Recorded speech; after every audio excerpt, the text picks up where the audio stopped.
누가 2장 7절입니다.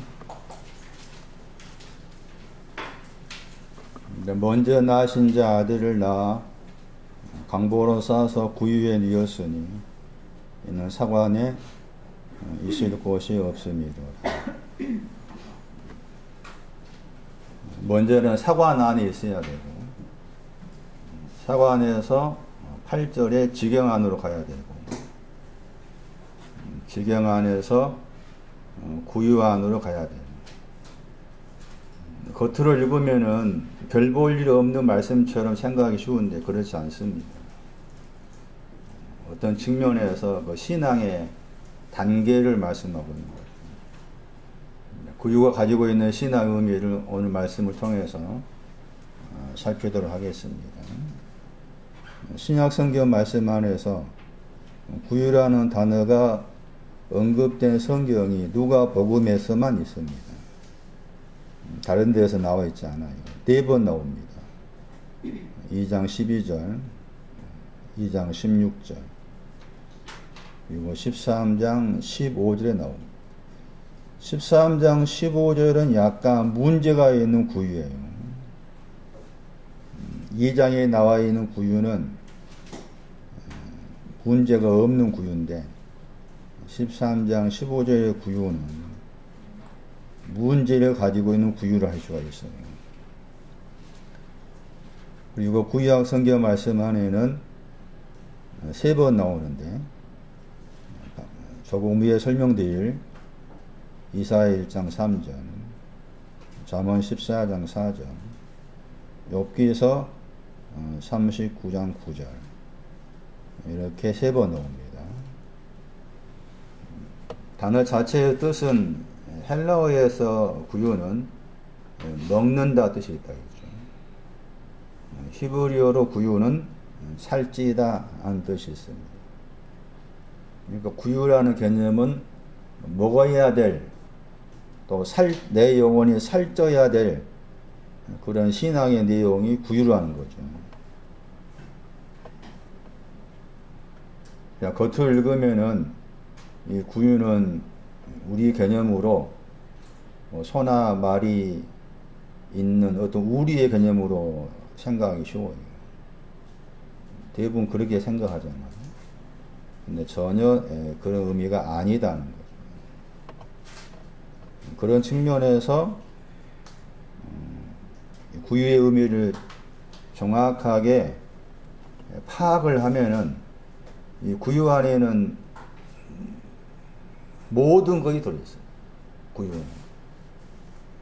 구유만 정확하게 안다 할지라도 신앙의 어떤 그 전부를 담고 있으니까 여러분 이론적으로라도 구유를 이론적으로 또 지식으로 알고 있으면은 어떤 게 잘못된 그 말씀의 가르침에 대해서 판단력이 충분히 생길 수 있다고 보여져요.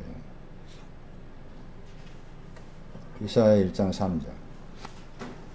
구유와 관계해서 이사야 1장 3절은 나귀가 나옵니다. 그리고 잠언 14장 4절이 이제 구유가 나와 있는 구절인데 거기에는 여기 이사야 1장 3절에 있는 소가 나옵니다. 그래서 이사야 1장 3절에 소와 나귀는 구유를 구성하는 신앙과 연관되어 있습니다. 이사야 전체를 이해하는 데 있어서 이사야 1장 1절 이하의 말씀이 중요합니다. 유다와 예루살렘에 대해서 본 것을 말한 거죠. 2절은 유다는 하늘이고 예루살렘은 땅이 됩니다. 그리고 유다와 하늘 그 신앙은 2절 말씀에 우리 번역으로 양 번역된 저 단어가 크게 하다. 크게 한 신앙을 가지고 있고 예루살렘 땅은 2절 말씀에 높이다, 아브람 할 때 그 아브람의 이름 속에 들어있는 높이다가 들어있어요. 그런데도 거역합니다. 허물이라는 단어의 동사였어요. 그리고 3절에서 소와 나귀가 등장합니다. 그리고 구유가 나옵니다. 2절 말씀에 들어라, 귀를 기울여라, 소에 대해서, 나귀에 대해서. 이스라엘은 유다, 하늘입니다. 백성은 예루살렘, 땅, 그쪽이 백성입니다. 백성이 깨닫지 못한 것은 나귀의 구유에 대해서, 이스라엘 알지 못한 것은 소에 대해서. 집에 가셔가지고 자꾸 깊이 생각해야 됩니다. 좀 높으심이 하는 말이지만 저의 설교를 그냥 듣고서 이해될 수도 없지만 나름도 이해되었다라고 생각하면 안 돼요. 한 단어의 의미를 가지고 계속해서 부딪혀야 돼요. 내 생각의 폭이 깊어져야 돼요. 하나님 왜 생각을 주셨느냐?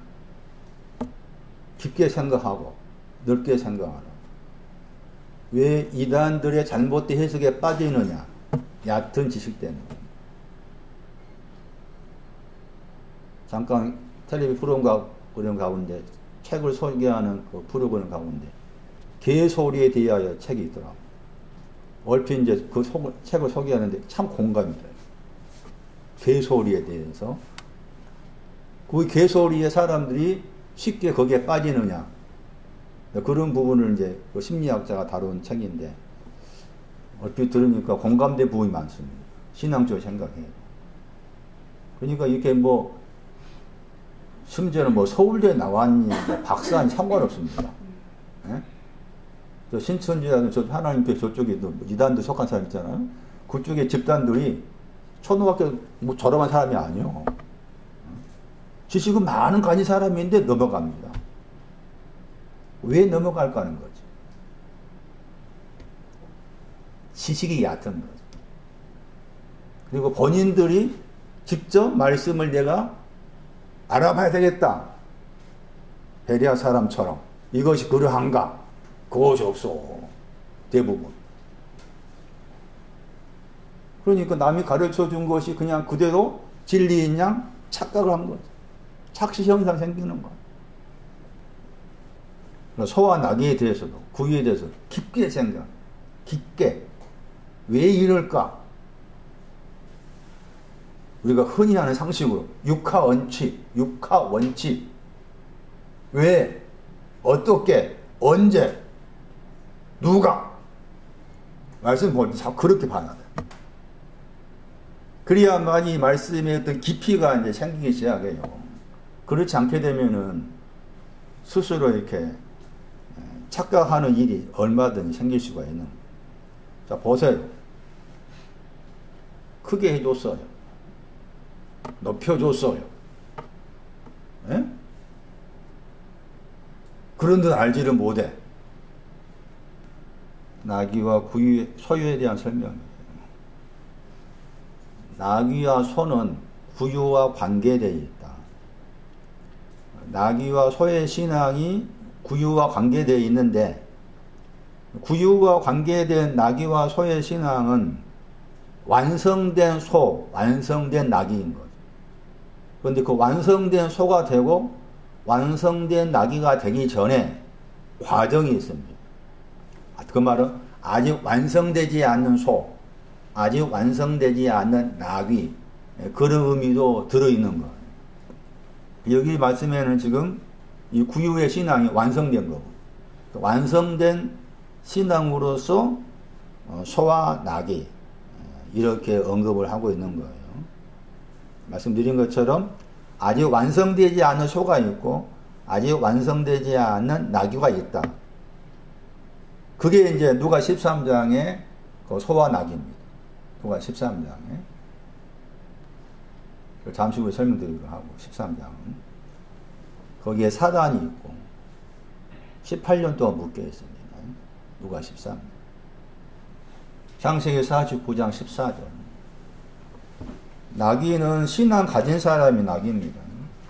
거기 9절이 나옵니다. 나귀가 누구냐?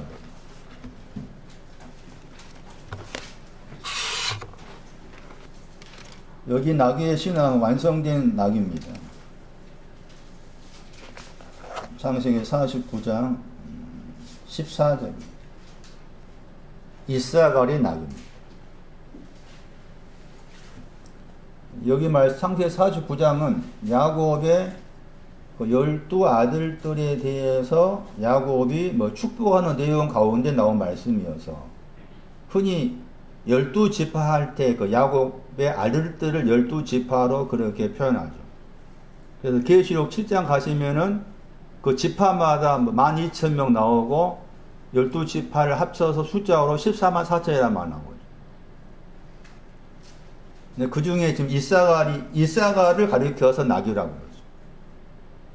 그리고 계시록 말씀에서 이사갈을 가리키는 성경 구절이 계시록 7장 7절입니다. 그러니까 여러 차례 말씀드리지만 14만 4천이나 숫자, 12,000의 숫자는 우리가 알고 있는 수가 아닙니다. 신앙의 의미를 담고 있는 수입니다. 그 이사갈 지파 했을 때, 그 이사갈 지파라면은, 이사갈 지파가 12,000의 그런 숫자의 의미를 신앙적으로 담고 있다는 거죠.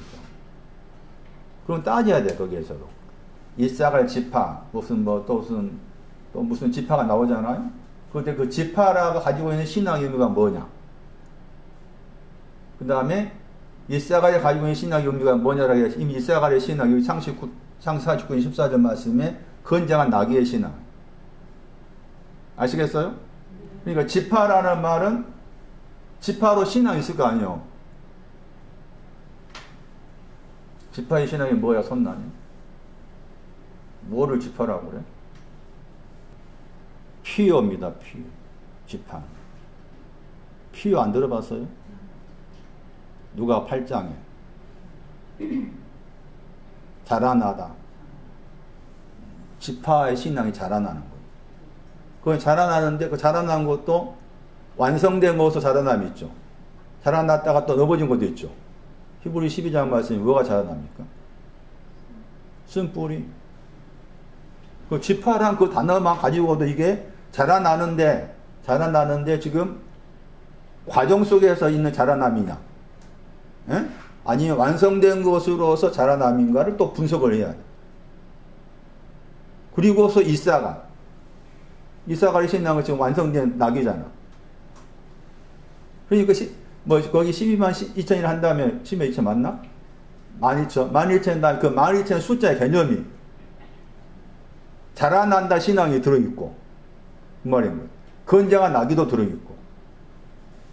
그러니까 숫자로 생각하면 안 되는 거예요. 수의 개념을. 근데 잘못 아니까 자꾸 이제 그렇게 수로 생각해가지고 저 멍텅구리 이제 신천지가 나온 거예요. 멍텅구리도 안 돼. 나귀의 신앙 보세요. 그래서 건장하다 말 붙였잖아? 그러니까 이게 건장한 단어가 붙은 이유가 완성된 나귀인 이유가 그런 거예요. 그런데 완성되지 않는 나귀가 있다는 거잖아요? 그것은 이제 나귀라는 그 단어 자체에 완성되지 않는 그 나귀의 신앙이 들어있어요. 나귀라는 그 히브리 단어 자체에. 그건 여기에서는 그걸 뛰어넘어서 건장하다 말이 붙은 것은 이게 완성된 내용으로서 나귀인 거죠. 그 사람이 이사갈이라. 이사갈이 뭐냐? 나사, 들어올리다, 더하기. 상입니다, 상. 상을 들어올린다. 그러니까 신구약에 상이라는 단어가 많이 나오는데 그 상은 창세기 15장 1절입니다. 하나님의 상이요. 열심히 봉사하면 천국에 가면 상 준다. 상이 없어 천국에는. 하나님의 상인데 지금 내가 하나님의 상을 가지고 있지 아니하면 죽어서 상 받는 거 없어. 그것은 거짓말이지. 이사가의 이미 뜻이 뭐라고요? 예, 상 더하기 들어올리다. 나사입니다. 나사를 번역할 때 대부분이 들어올리다 그렇게 번역됩니다. 상을 들어올린 사람이 이사가 그 신앙이 낙입니다. 건장한 낙. 아무 문제가 없어요. 15절 보시면 쉴 곳이 있죠? 15절에 안식. 헬라어 보세요. 그게 안식이라. 마태 11장 29절에 나와 있는 안식. 쉴 곳의 신앙이 끄트머리입니다. 좋게 여기다, 선, 아름답게 하다, 수금. 이거 다 지금 저기 나귀의 신앙입니다. 나귀의 신앙. 완성된 나귀의 신앙. 그래서 신구약 성경 말씀 가운데 그 나귀와 관계된 중요한 성경 구절입니다. 나귀와 관계된 중요한 성경 구절은 나귀의 신앙이 곧 구유입니다. 나귀의 신앙이 구유, 살쪄 있는 겁니다. 나귀의 신앙을 나귀를 내가 먹어야 됩니다. 구유, 살찌다. 나귀의 신앙이 그러니까 창세기 여기 서기한 49장 14절 15절을 내가 먹어야 됩니다. 내 것으로. 좀 더 설명이 필요하지만 또 다른 거 설명해야 되니까 넘어갑니다. 완성되지 않은 나귀는 뭐냐? 지금 완성된 구유가 있는 구유 자체의 나귀죠. 구유의 신앙을 가진 나귀는 지금 창세기 49장 14, 15절 말씀에 소개한 이삭을 아직 완성되지 않는 나귀는 에가서 1장 20절. 에가서 1장 20절을 거쳐서 창세기 49장 14절에 건장한 나귀가 됩니다. 이삭이 됩니다. 에가서 1장 20절을 통과해서 창세기 49장 14절 말씀에 이삭아린 건장한 나귀가 됩니다. 그러니까 신앙적 순서로 말하면은 에레미야 예가 1장 20절에 먼저라는 거죠. 에레미야가 한 말씀 기도를 할 수 있죠. 여호와여 보시오 명령법입니다. 기도가 명령법으로 사용될 때가 많습니다. 보는 내용이 환란이 있는데 그 환란이 나를 향하고 있습니다. 환란이 자기한테 오고 있는 걸 보고 있는 거예요. 에레미야 환란이 나를 향해서 오고 있단 말은 없지만 의욕을 통해서 나를 향하고 있습니다. 환란을 만난 거지. 환란을 찾아왔어요. 환란이 찾아와서 환란을 만났어요. 그 환란을 만났는데 이 환란을 만나가지고 그 환란을 이제 에레미야가 막 이기려고 막 예를 쓰는데 그거 잘 안 되는 거야. 그래서 하는 말이 나옵니다. 마음이 괴롭습니다. 괴롭다 저 단어입니다. 저게 낙입니다. 낙. 괴로운 이유가 환란 때문에. 환란이 와서 내 마음이 괴롭습니다. 마음이 괴롭다 그 말은 내가 아직 환란을 이길 수 있는 어떤 힘이 없습니다. 환란이 오면은 내가 환란을 잡아먹어야 되는데 아직 에레미야 나는 환란을 잡아먹을 수 있는 힘이 없어서 괴롭습니다. 이게 낙입니다. 환란은 독수리가 날개치며 올라가는 코와 힘입니다. 힘이 없다. 소도 코와 힘입니다. 그러니까 이 소의 신앙, 소도 독수리입니다. 겉으로는 단어만 다를 뿐 내용 같아요. 소도 코와, 독수리도 코와 힘이 없습니다. 독수리가 날개치며 독수리의 날개를 펴서 높이 올라가야 되는데 에레미야 지금 기도입니다. 나에게는 올라갈 수 있는 힘이 없습니다. 어떤 때는 가끔 올라가기도 합니다. 그러나 어떤 때는 걸려 넘어져 가지고 잘 안 됩니다. 좀 보시오. 이게 기도입니다. 예? 여러분과 제가 해야 될 기도.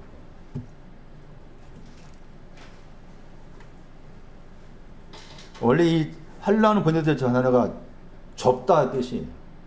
좁다이고 이 단어 좁다의 의미를 약간 다르게 번역하면 스몰, 작다인데 그 좁다, 작다가 코어입니다. 코어. 잠언 24장 10절에 나옵니다.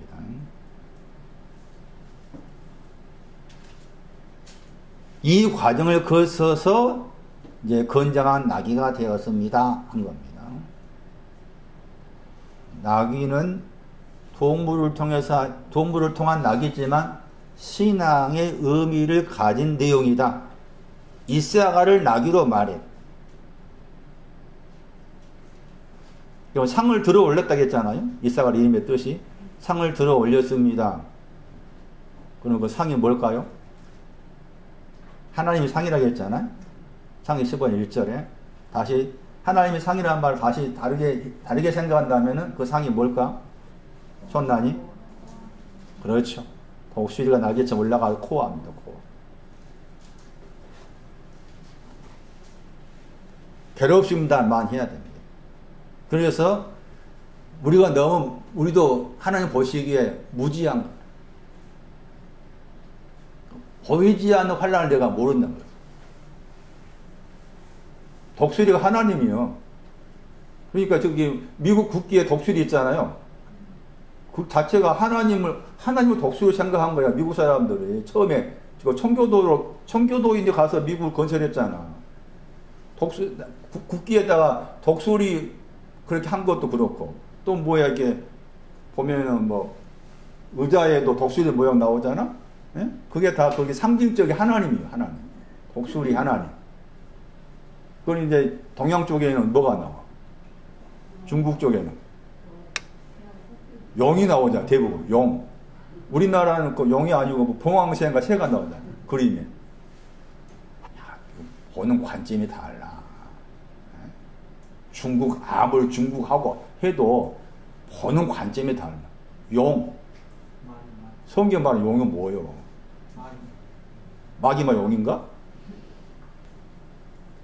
용이라는 의미가 많아요. 그 독수리하고 용하고 비교해봐. 성경을 생각해서. 껍질거리면 안 돼, 중국. 아주 막 깜찍거리잖아. 깐죽하잖아, 깐죽. 뭐, 타이완을 두고서 뭐, 또 뭐, 시위를 하고, 막. 기본 뿌리가 다른데. 용을 내세우는 그 기본 뿌리하고, 독수를 내세우는 기본 뿌리가 달라. 겉으로 보면은 뭐 경제적인 성격이 없어요. 경제적인 어쩌고저쩌고 하지만, 군사리 어쩌고저쩌고 하고, 저기 우주에 뭘 보내고 한다 하지만, 국기에다가 독수리를 걸어놓고 뭐 생각하겠어? 볼 때마다. 볼 때마다 뭘 생각하겠냐고. 미국 사람들이. 물론 이제 교회를 떠나서 신앙을 안 가진 사람이 많이 차지하고 있지만, 그래 불구하고, 미국 국기에 독수리를 딱 해놔두면 뭘 생각하고 있냐고, 그게. 그런데 괴로운 거라.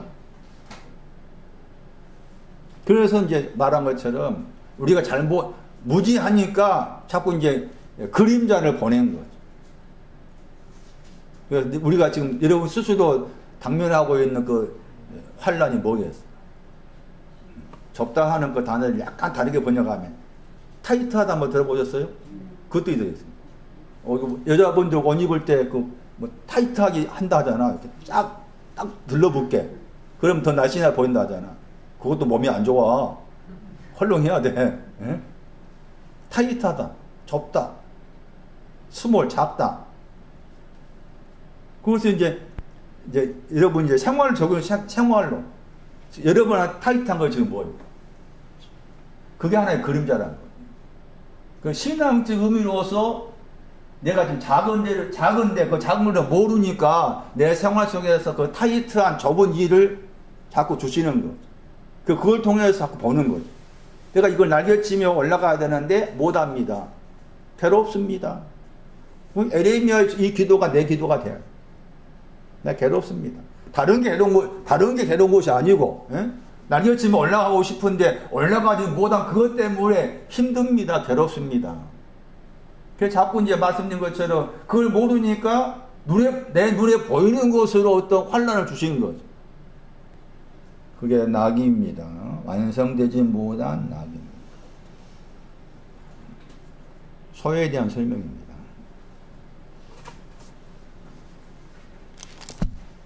잠언 거기 가면은 이제 소가 나옵니다. 잠언 14장 4절. 잠언 14장 4절에는 소가 두 종류입니다. 앞에 있는 소는 없어져야 돼. 그 앞에 있는 소가 없어져야 뒤에 있는 소가 나오죠. 그 뒤에 있는 소가 지금 이사야 1장에 나오는 그 소입니다. 그리고 뒤에 있는 그 소가 이사야 1장 3절에 소가 임자를 알았다 했잖아요. 임자를 안 소지요. 그리고 그 소가 가지고 있는 뭐가 있죠? 코아죠. 정확한 발음은 코아흐입니다. 코아흐.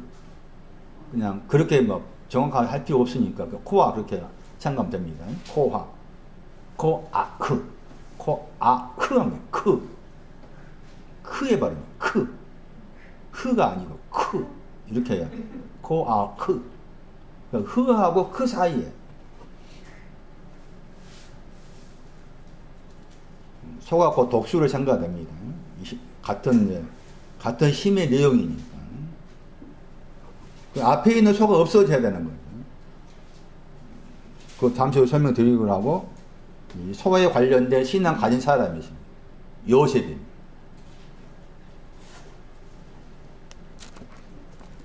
소가 누구라고요? 요셉. 나귀는 누구라고요? 이스하갈. 나귀가 누구라고요? 이스하갈. 소는 누구라고요? 요셉. 자꾸 반복해야 돼요. 신명기 33장 17. 창세기 49장하고 신명기 33장은 야곱이 12지파한테 주신 축복을 기록한 성경장입니다. 거기에 요셉의 축복의 내용 가운데 요셉을 서로 설명합니다. 신명기에서 33장 17절. 요셉의 축복의 내용이 신명기 33장 13절부터 시작됩니다. 13절부터 시작해가지고 17절까지입니다. 요셉에 대한 축복의 말씀이 13절부터 17절까지인데 그 가운데 지금 이 소와 관계해서 17절이 나옵니다. 17절. 번역을 수송아제 번역했죠. 사무엘상 6장 12절에 나와 있는 소는 암소입니다. 단어가 다르죠. 신명기에서 33장 17절에 요셉을 소로 그렇게 비유해서 말씀합니다. 그리고 바로 앞에 있는 그 단어, 첫이나 단어가 누가 2장 7절에 나와 있는 먼저 나신 자 하는 단어입니다. 소의 신앙에는 먼저 나신 자가 들어있는 겁니다. 소라는 저 단어 자체의 뜻이 있습니다. 여행자로서 거세된 소의 뜻입니다. 거세되었다가 들어있습니다. 여행자, 여행하다, 여행자로서 거세된 소, 그런 뜻입니다. 줄여서 이제 소라 한 거죠. 그 여행했단 말이 중요하고 또 거세되었단 말도 중요합니다. 단어 자체에 이미 그런 뜻이 들어있는 거예요. 위험의 종기의 뜻입니다. 여기서 종기는 먼저 나신 자의 신앙을 종기로 말하고 있습니다. 그 다음에 거기에서 들소의 뿔이 나오죠. 들소의 뿔이랄 때 뿔이 구원을 말합니다. 시편 18편 2절 말씀에 구원을 말합니다. 그리고 이 들소가 또 소에 들어있습니다. 두루소도 신앙을 가지고 있는데 소의 내용 속에 두루소가 들어있습니다. 두루소에 대해서 설명이 필요합니다. 이거 설명하려면 또 시간이 많이 걸리니까 일단 외회를 시킵니다. 그래서 소를 언급할 때 요셉을 소로 말해요. 나귀를 이사갈로 말해요. 요셉을 소로 말하고 나귀를 이사갈로 말해요. 완성된 신앙의 소가 요셉이라 그 말이죠. 그런 말씀드린 것처럼 나귀도 완성되지 않는 것이 이제 겨롭다였고, 완성되지 않는 소가 있습니다. 그 완성되지 않는 소는 미움을 가지고 있습니다. 그래서 잠언 15장 17절이 아직 완성되지 않는 소를 가리키는 신앙입니다. 그러니까 코와가 아직 오지 않은 거죠. 코와의 신앙이 아직 오지 않는 전단계, 그 전단계가 잠언 15장 17절입니다. 잠언 15장 17절 보시면 살찌는 소할 때 소가 같은 단어죠. 14장 4절에 나와 있는 소, 코와의 힘을 가진 소, 여기서는 이제 살찌어 있단 말라고. 저 단어가 구유라는 단어의 동사입니다. 그래서 제가 구유를 히브리어로 살찌다 뜻이 들었다고 설명한 이유가 이 구절 때문에 그렇습니다. 살찌다 하는 저 단어가 구유라는 단어의 동사예요. 잠언 15장 17절 설명하고 있습니다. 여기에는 이제 구유에 있는 소지만은 문제가 있는 거죠. 그게 미워함이 있다는 거죠. 미워하다겠죠? 미워한 것이 뭐라고 그랬어요? 소경과 절뚝발입니다. 아직 코와의 소가 오기 전에는 소경과 절뚝발이가 있다고 말합니다. 요셉도 소경과 절뚝발이의 신앙의 시절이 있었다 그 말입니다. 소경과 절뚝발이의 내용을 가지고 있는 소, 이게 완성된 소로 가기 전에 거쳐야 될 과정으로서 소입니다. 그리고 완성된 코와의 힘을 가진 그 완성된 소는 신부가 됩니다. 그게 신부입니다. 야가서 4장 8절이 소의 단어의 동사입니다. 완성된 소라는 단어의 동사. 소와 나귀 구유를 잘 말씀을 들으면서 정리를 해봐라. 많은 것이 들어있다. 야가서 4장 8절 보세요. 나의 신부야 하면서 아가서 말씀에서 신부를 처음 언급한 성경 구절입니다. 그러니까 중요하겠죠. 신부라는 그 용어를 아가서 말씀에서 제 기억으로 처음 언급한 성경 구절이니까 아가서 4장 8절이 중요합니다. 그러니까 신약 성경 말씀에서 신부라 할 때 그 신부도 이 구절입니다. 아가서 4장 8절부터 생각이 됩니다. 너무 또 저쪽에서 너무 쉽게 신부를 생각해. 우린 그리스도 신부입니다. 계시록 21장 2절인가 말씀에 거룩한 성 새 예루살렘이 신랑 뭐라 그랬어요? 신부가 신랑이라 했나? 남편, 신부가 남편을 위해서 단장을 왔다 했잖아. 그 거룩한 성 새 예루살렘, 그것도 아가서 4장 8절이요. 그렇게 생각하면 된다고. 뭐 잘 모르겠습니다. 그러니까 신부의 신앙이 아가서 4장 8절이 신부가 가져야 될 신앙을 담고 있는 내용인데 여기에 소가 신부란 거죠. 소의 신앙이 신부라. 그것을 다 이제 여러 가지로 지금 풀어서 말씀을 해놨어요. 그러니까 내가 그리스도의 신부가 되려면 아가서 4장 8절에 내 안에 들어와야 돼. 먼저는 이해가 돼야 되고 이해된 거 내 것이 돼야 돼. 그러니까 쉽겠냐고. 제가 여러 아가서 설교할 때 이 말씀을 했었잖아요. 그때 설명할 때하고 지금 설명할 때 약간의 어떤 차이가 있을 수 있습니다. 그걸 감안하지 말라고. 그래서 그리스도의 신부가 되는 건 아무나 안 돼. 너무 쉽게 다른 쪽이 그렇게 생각하는데 안 돼. 뭐 그렇게 신부나 의미를 강하게 주장한 사람이 있다면은 쉽게 안 돼. 할 수가 없어. 어디서부터 출발해야 돼요? 4장 8절에. 2번 나오죠. 레바논이. 내가 그리스도의 신부가 되려면은 레바논에서부터 출발해야 돼. 레바논 출발해 레바논이 또 2번 나와. 2번 나오잖아요? 레바논이 2번 나와. 2번 나온 이유가 있을 거 아니에요. 2번 나오고 또 어디로 가는 거야? 아마나 꼭대기 가야 되고 헤르몬과 스닐 꼭대기 가야 되고 사자 구리에 가야 되고 다 이게 지금 신부가 되기 위한 내용이라 이게. 이런 말씀이 신부가 되기 위한 내용을 이렇게 풀어서 설명해 놓은 거라. 그러니까 아가 4장 8절을 내가 먼저 이해를 해야 되고 이해된 것이 내 안에서 내 것이 되어야만이 신부가 되는 것이지 그냥 뭐 아무나 뭐 죄사함 받았으니까 신부가 뭐하니까 신부고 이렇게 안 되는 거지. 생각해 보세요. 하나님이 당신의 신부를 신부라고 여겨주실 때 신부라는 말씀 하고 있잖아. 그럼 호세아서 2장 거기 19절 이하 말씀에서 뭐라고 했어요? 내가 너한테 뭐 하는 거야? 장가 드는 거다 신부되는 같아 틀려. 틀린 거야 따지면은. 장가 든 것은 뭐요? 정혼한 거지. 약혼한 거지. 결혼 약속한 거지. 결혼 약속이라도 파기될 수 있지. 그렇게 생각하셔야지. 결혼 약속이 돼도 파기할 수 있어 하나님은. 그 신부가 돼야 돼. 그러니까 그것은 호세아 2장 19절 이하 말씀 그 말씀은 신부가 되기 위해서 그 필요하다 하신 말씀이지.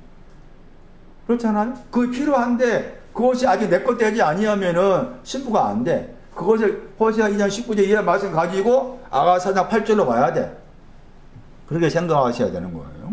그래서 여기서 신부를 언급했을 때 내려다 보라 번역된 저 단어가 소라는 단어의 동사라는 거죠. 수르. 소는 소르고 이 단어는 수르라 수르. 여기서 내려다 보라 번역했지만 다른 데서는 바라보다 보다의 뜻입니다. 보다. 내다보다 전망하다 마음을 쓰다 정밀검사로 알아보다 이런 뜻도 다 들어있어요. 이 단어 속에. 소라는 단어의 동사소. 그래서 왜 요셉의 신앙을 서로 말했는지 그리고 그 소의 신앙이 또 아가서 4장 8절과 연관되는지 왜 그 소가 잠언 14장 4절 말씀 앞에 있는 소가 없어져야만이 코어를 가진 소 아가서 4장 8절에 신부가 되는 내용이 구유에 있는지 이것을 설명하려면 이게 한 2시간 넘게 걸립니다. 아가 4장 8절을 설명하려면. 그건 따로 해야 됩니다. 따로 해야 되는데 열심히 공부하고 있는 손난이를 위해서 미리 팁을 줄 테니까 다음 주에 이제 설 해가지고 쉬는 날이잖아. 쉬는 날에 공부를 열심히 하라고 팁을 줄 테니까 찾아가 공부해 보세요. 꼭대기는 머리를 말합니다.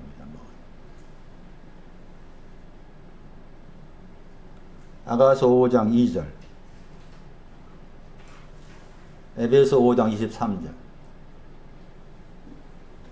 아마나는 믿음이에요. 믿음. 꼭대기가 2번 나오죠. 그 구절 꼭대기가 2번 나오잖아요. 그러니까 꼭대기 번역했지만 이게 머리란 머리. 교회의 머리이신 그리스도. 스닐은 에스겔 27장 5절 헤르몬은 시편 89편 12절 시편 133편 3절 사자는 아가서 5장 1절 사자의 굴은 시편 91편 9절 시편 71편 3절 표범은 에레미야서 13장 23절 산은 시편 98편 8절 그런 구조를 열심히 들여다보고 열심히 좌우를 살펴서 깊이 생각을 해서 나름대로 여러분 거 삼아야 돼. 제가 이제 설명할 기회가 있어서 설명드리겠지만 여러분 스스로 한번 공부를 하셔야 돼. 왜냐하면은 우리가 그건 막연하게 나는 그리스도 신부가 돼야겠다 그렇게 막연하게 생각하잖아. 그건 막연하면 안 돼. 진짜 돼야 돼. 신부가. 신부가 되려면은 자, 신부가 되려면 우리 겉으로도 신부 되려면 준비할 것이 많잖아. 애복 준비해야 되지, 뭐 결혼식장 준비해야 되지, 뭐 꾸미는 거 해야 되지 등등. 그럼 내가 신부가 되려면은 어떻게 내가 그리스도 신부가 어떻게 해야만이 어떤 내용을 가져야만이 하나님의 신부, 그리스도의 신부가 되는가에 대한 관심이 있어야 되잖아. 관심이 없잖아.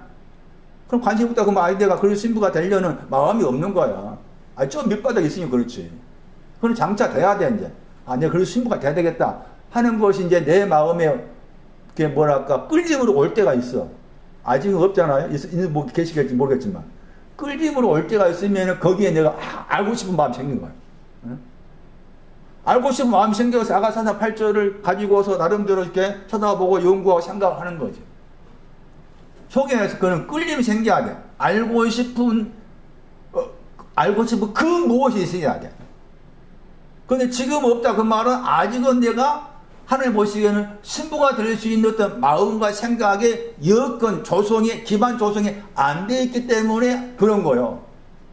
그러나 기반 여건이 어느 정도 되어 있으면 저분께서 그런 끌림으로, 호기심으로 어떻게 해야 내가 신부가 될까 하는 것에 대한 관심을 갖기 시작하는 거예요. 그럴 때, 이 아가사냐 8절 중요한 거야.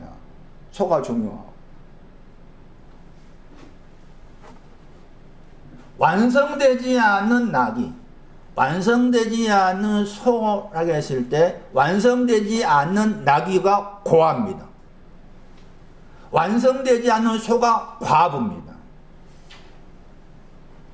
지금부터 신구약 성경 말씀에 고아와 과부를 방금 설명한 그 나귀와 소로 봐야 됩니다.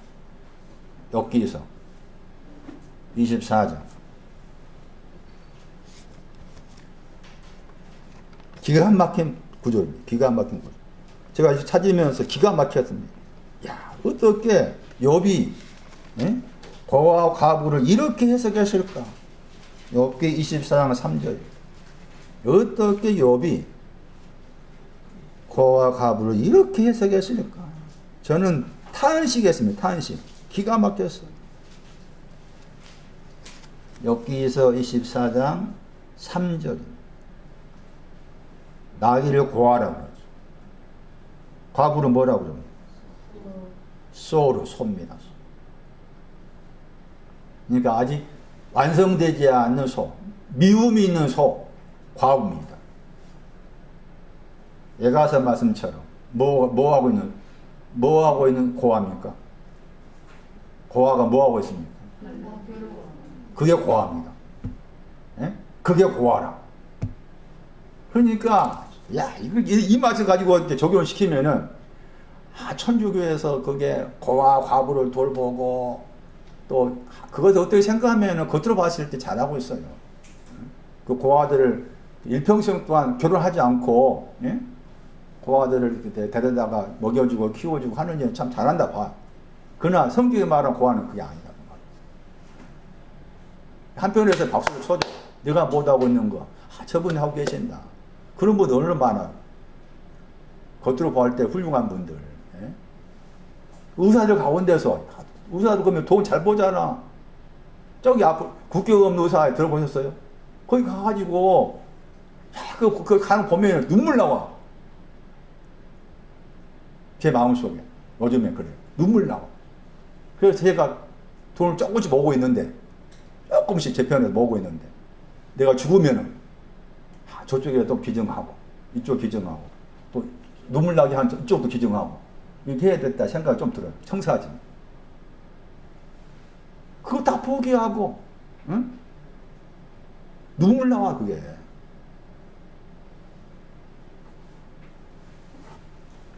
그렇지만은 신앙적 의미에서는 아니라고 말해요. 고아가 누구라고? 손난이? 완성되지 않는 나귀. 과부는? 완성되지 않는 소.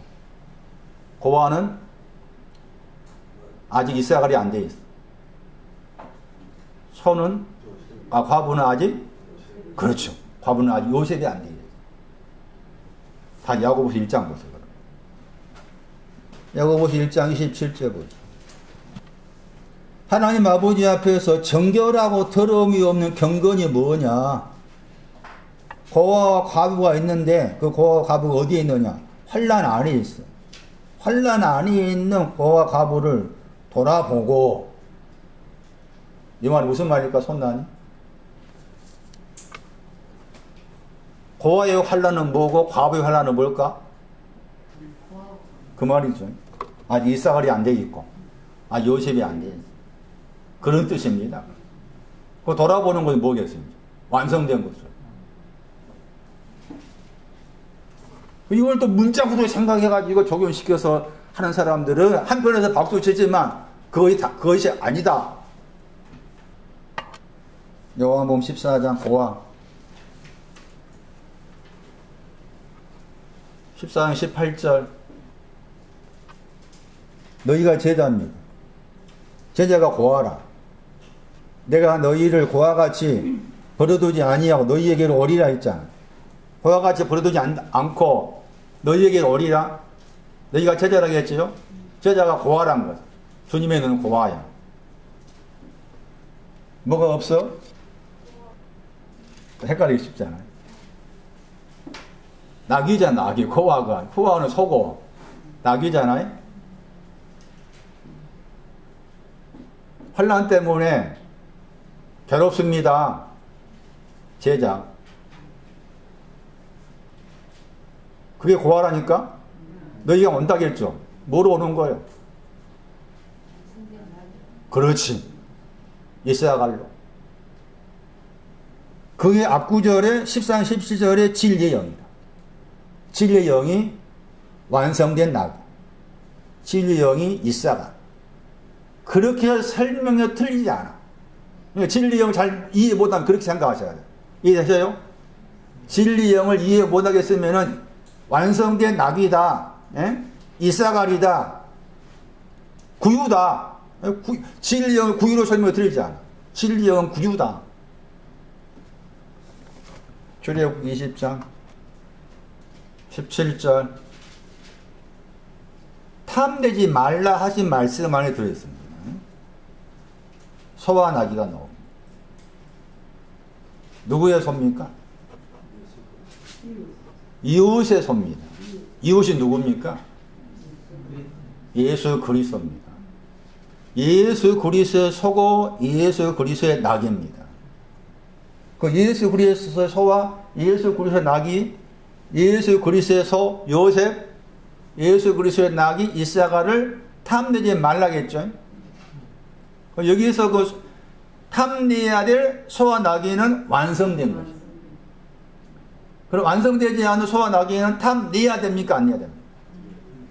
부지런히 탐내야 돼요. 아직 완성되지 않는 소와 나귀는 부지런히 탐을 내야 돼요. 그러나 완성된 거 탐내지 않아. 그럼 탐내지 말라 하신 말씀은 뭐예요? 그럼? 완성된 소와 나귀를 탐내지 말라 하신 말씀은 무슨 말이에요? 손난이. 아직 완성이 안 된 걸 모르고 있는데, 예? 그 말이죠. 괴롭다, 미워 있다, 미워하다. 그것을 가지고 있는데 그 정의도 하지 않고 그냥 완성된 거 얻으려 하는 것이죠. 그 말이지 말이. 이게 되는가, 손난이? 예. 그렇게. 완성된 것을 탐내면 안 돼. 그건 완성되지 않은 걸 탐내야 돼. 괴롭다를 탐내야 되고, 내 속에 소경과 절뚝발이가 있으면 탐내야 돼. 그것은. 근데 그것이 있는데 그것은 외면하고서 완성된 것을 원하는 거야. 이 말씀인 거야. 탐내지 말라. 문자의 말씀이 아니요.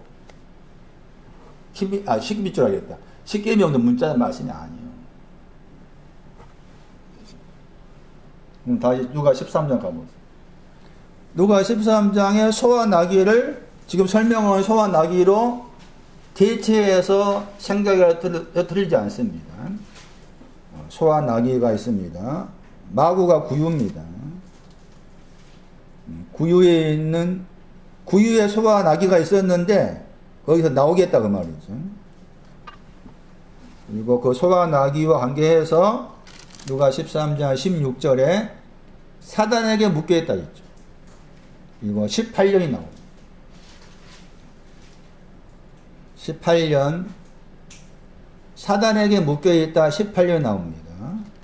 이게 지금 소와 나귀입니다. 완성되지 않은 소와 나귀. 완성되지 않은 소와 나귀가 사단에게 묶여있단 말이고 그게 18년과 연관됩니다. 18년 13장 10절입니다. 아르메가 연약하다. 연약한 귀신 영입니다.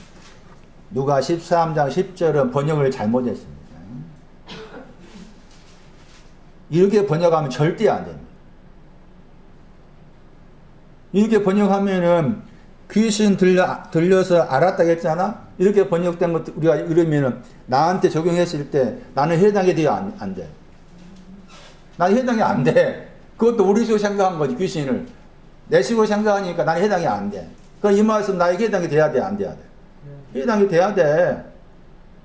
그러니까 정확한 번역은 연약한 영을 가지고 있다. 예? 연약한 영 가지고 있다. 연약하냐 그러면 빨리 생각해야 될 대상이 두 사람입니다. 한 사람은 38년 된 연약하다. 요한복음 5장. 고린도후서 12장에 바울이 강조한 말이 있습니다. 나는 뭐하다. 찬송가 복음서 나는 약할 때 뭐하다. 그 복음성 마음대로 부르지 마라. 18년 동안 나귀와 소였다는 거예요. 아직 완성되지 않은 나귀와 소였다. 나한테 미움이 있었고, 나의 괴롭다. 그게 지금 겉으로 봤을 때 그게 18년의 개념이에요. 18년 숫자의 개념이 아니고, 괴롭다. 미움이 있다. 그것과 이렇게 서로, 그가 싸움이지. 그게 싸움. 그걸 18년으로 묘사한 거지. 그렇게. 그러니까, 고린도후서 12장 같은 말씀에서 약할 때, 강하다 했을 때 그 약함은 지금 바울이 알고서 한 말이잖아요?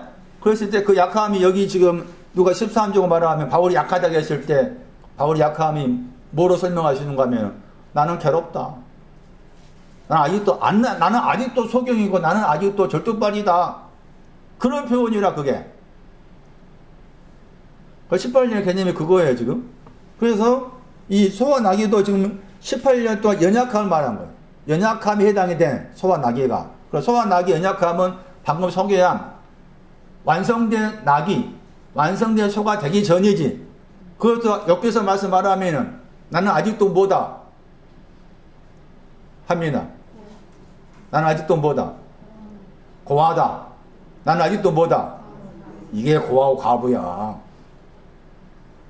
고아 과부라 말 성경에 말하는 고아 과부가 이런 의미라. 응? 성경에서 말하는 고아 과부가 문자적 의미의 고아 과부가 아니라는 거지. 아니에요. 절대 아니에요.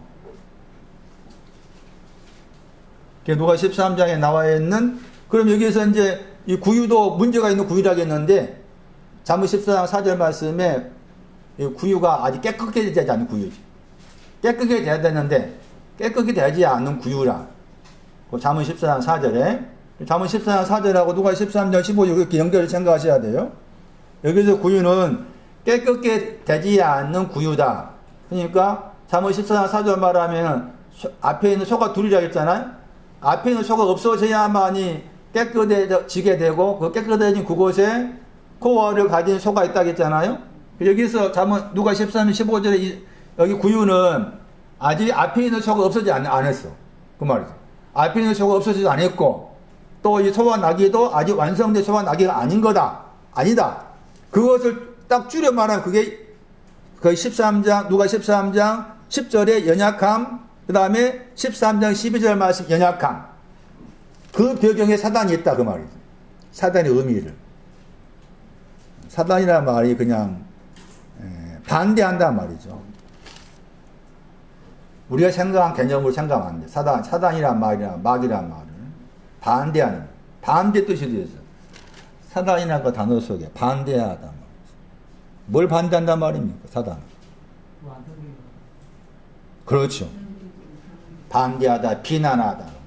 완성된 소와 낙이. 완성된 소와 낙이를 반대하고 비난하다. 너는 계속해서 나는 힘이 없어서 괴롭습니다. 거기 계속 있어. 나는 아직도 내 속에 계속해 소경이고 절뚝발입니다. 거기 있어. 그런 개념이 사단의 개념. 근데 하나님은 그거 아니라 그 말이에요. 하나님은 그 연약함에서 나오게 하시는, 그 말씀에 연약함 나오게 하시는 거죠. 그게 안식일이다. 응? 안식일이 뭐냐? 누가 13절 16절에 안식이 뭐냐? 그 완성되지 않는 소와 낙이, 소가 없어져야 되는데 아직 소가 없어지지 않는 더러운 거죠. 깨끗하면 안 돼. 더러운 그 구유를 정리하는 것이 그게 안식이라. 안식의 개념이. 이 말씀 말하면. 그러니까 안식일은 토요일날 모여서 예배 드린다. 안식일, 우리 좋아. 너희들은 그냥 태양수 숭배한 일요일날 모여서 예배 드리지. 성경에는 안식일 지키라 했잖아. 그게 개소리야, 개소리. 근데 안식교회, 개소리요. 그렇게 주장하면 개소리야, 그게. 내 영혼의 안식을 말한 거지. 그러니까 바울 서신에 그 말 나오죠. 이날을 전나보고 낙격이고 뭐 한 거 알아서 해라.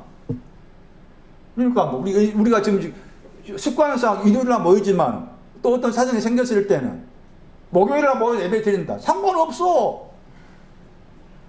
그건 우리 지금까지 그런 습관으로 일요일날 모여서 예배 드렸잖아. 지금까지. 그럼 다음 주에는 손낭이가 문제가 있으니까 다음 주에는 수요일날 모여 예배 드리자 하면은 어떻게 생각할까?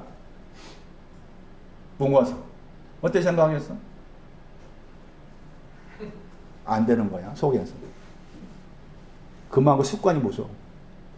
그걸 빨리 바꿔야 돼. 그럴 수 있다는 거지. 바꿔야지. 그냥 꼭 우리는 지금까지 습관이 꼭 일요일만 모여서 예배 드렸어. 그러니까 꼭 드려야 돼. 한편에서는 괜찮지만 한편 틀린 거예요.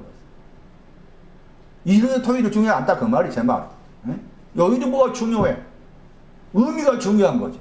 안식의 의미가 중요하지. 여전히 18년 동안 묶여있으면서 일요일날 모여서 예배 드린다? 안 되는 거지. 이것부터 해결해야 되지. 따지면은. 그게 안식이야. 그게 안식일. 그러니까 토요일, 일요일 아니다 그 말이죠. 성경의 말 안식의 개념은 토요일, 일요일 아니다. 일을 쉰다고 했잖아. 일할 내용이 있잖아요. 여기서 일할 건 뭡니까? 완성되지 않은 소와 나귀가 또 더러운 그 구유에서 나오는 거죠. 그게 누가 13주 생각하면 그게 안식이다. 그게 안식. 이런 안식이 내 안에 있어야 한다 그 말이죠. 겉으로 내가 토요일날 일요일날 모여서 예배 드리니까 안식을 지켰다 하고 자부심 가지면 안 된다는 거예요. 자본 14장 4절. 앞에 있는 소가 없어져야 돼. 그래야 깨끗한 구유가 되는 거예요. 소가 없으면 구유가 깨끗하다겠죠. 그리고 구유가 깨끗한 거기에 뒤에 말씀에, 우리 이 책 뒤에 말씀에 코아가 있는 소 안에서 얻은 것이 많다. 얻은 것이 많다는 것도 지금 그 깨끗해진 구유에 있는 거예요. 깨끗해진 구유. 그러니까 누가 2장 말씀에서 먼저 나신 자 아들, 또 누가 2장 그 12절의 말씀에 아기였잖아요. 그 아기 먼저 나신 자 아들이 구유 안에 있었다고 했을 때 그 구유는 당신께서 다 깨끗게 하신 거죠. 당신께서 깨끗게 하셔가지고 거기에 있는 거지. 소가 없어져야만이, 그래서 소를 지금 두 단어로 말한 거죠. 앞에 있는 소는 없어져야 될 소고, 뒤에 있는 소는 반드시 구유 관계에서 있어야 될 소고, 뒤에 있는 소는 요셉이고, 완성된 소고, 그 말씀 안에서 독수리가 가지고 있는 그 코와 힘을 가지고 있는 거고, 응? 아가사장 8절 말씀에 어떤 사람이고, 신부고, 내려다보고 신부고, 그게 깨끗한 구유에 다 들어있는 거예요. 깨끗한 구유에. 소라는 단어가 히브리어로 여러 단어가 나옵니다. 잠깐 소개한 것으로 지금 우리가 듣고 있는 오늘 말씀으로는 지금 구유와 관계된 뒤에 있는 소잖아요. 앞에 있는 소가 있고, 또 사무엘서 6장에서는 이제 암소가 나오고, 아마 또 다른 단어 있을 거예요. 여기에 이제 앞에 있는 소는 히브리어의 알파벳 가운데 첫 글자가 알렙입니다. 첫 글자가 히브리어로 알렙인데 이 소가 엘리프입니다. 엘리프. 히브리어의 알파벳의 첫 글자에 해당됩니다. 히브리어의 알파벳의 첫 글자를 따라가면은 이 엘리프가 연결됩니다. 그 엘리프가 소요, 소. 히브리어의 알파벳 첫 글자. 배우다, 가르치다, 저 단어는. 그러니까 배우다, 가르치다 말이 들어있기 때문에 긍정적으로 배울 것도 있을 것이고 부정적으로 배울 것도 있습니다. 이 단어가 숫자 1000과 연관됩니다. 숫자 1000. 숫자에 1000이라고 했을 때도 이 단어와 관계됩니다. 그래서 숫자로 히브리어에서 숫자 1000이라고 했을 때 그 1000이라는 단어의 동사도 배우다 가르치다 들어있어요. 그건 여기에서는 지금 없어져야 될 소니까 없어져야 될 배운 것이니까 부정적인 것이죠. 물론 여기에서 말씀을 참고하면은 긍정적으로 배워야 될 것이 또 지혜가 있습니다.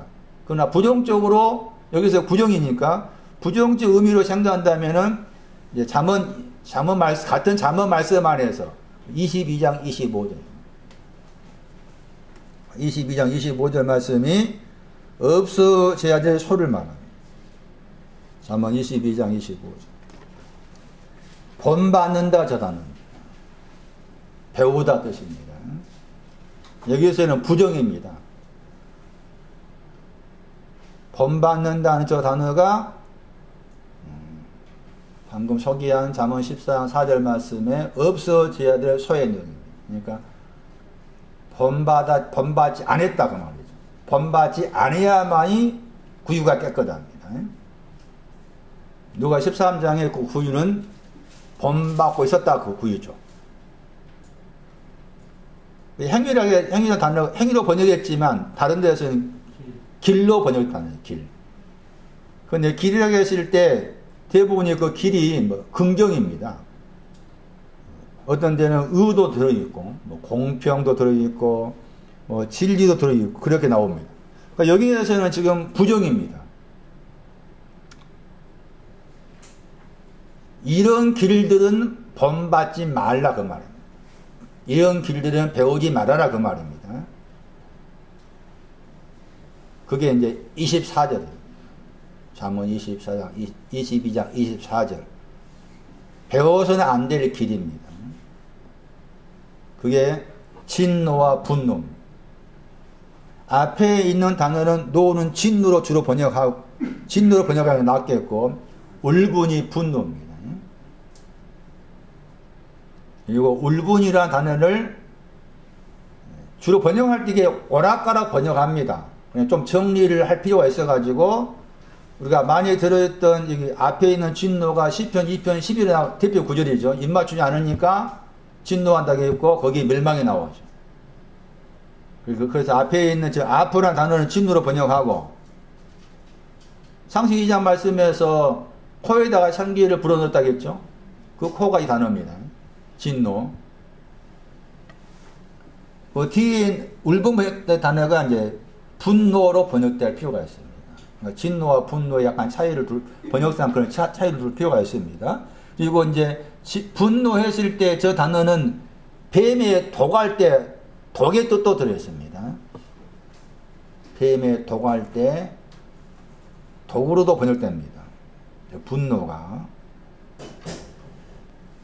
정리하면 잠언 22장 25절 말씀에서 본받는다 번역된 단어가 14장 4절 말씀에 없어져야 될 소의 내용이다. 없어져야 될 것이 뭐냐? 길을 배우지 않는 거다. 그 길이 뭐냐?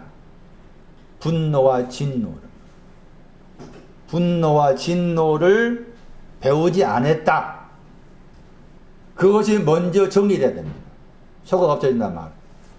분노와 진노를 배우지 않았습니다. 이게 정리돼야만이 깨끗해집니다.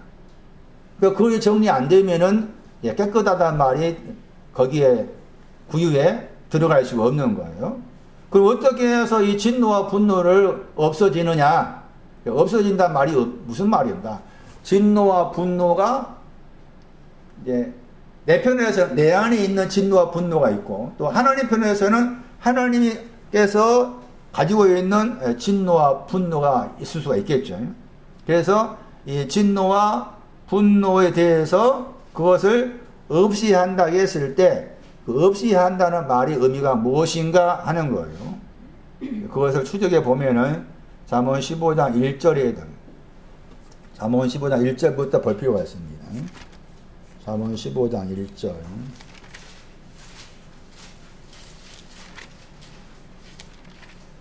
잠언 15장 1절은 분노를 정리하는 말씀이죠. 잠언 15장 1절은. 그리고 잠언 15장 18절은 진노를 정리한 말씀이고, 잠언 15장 1절부터 보시면은 거기에 분노가 번역다 나오죠. 같은 두 단어가 그대로 나온 거예요. 잠언 15장 1절에 분노, 뒤에 있는 단어가 진노. 진노는 과격한 말과 연관되죠. 진노가 있다고 이 구절을 말하면은 과격한 말이 있다는 것이죠. 과격한 내용도 있을 거 아니에요. 과격한 말이 있다. 그런데 앞에 있는 이제 분노는 과격한 말이 있다 하는 거, 진노는 진노에 대한 내용을 설명한 구절이고, 잠언 15장 1절 말씀에 분노라는 저 내용은 소가 없어진다고 했을 때, 없어져야 될 소라고 했을 때 분노와 진노였는데, 없어져야 될 분노는 내용이 뭐냐 그 말이죠. 쉬게 한다는 말이 방향을 바꾼다는 말입니다. 분노가 나에게 찾아왔는데 그 분노가 방향을 바꿔버렸어요. 그러니까 그게 이제 없어졌단 말이지. 소가 없어졌단 말이 의미를 정리하면은 잠언 14장 4절 말씀에 구유가 있는데 구유에는 먼저 있는 소가 있어.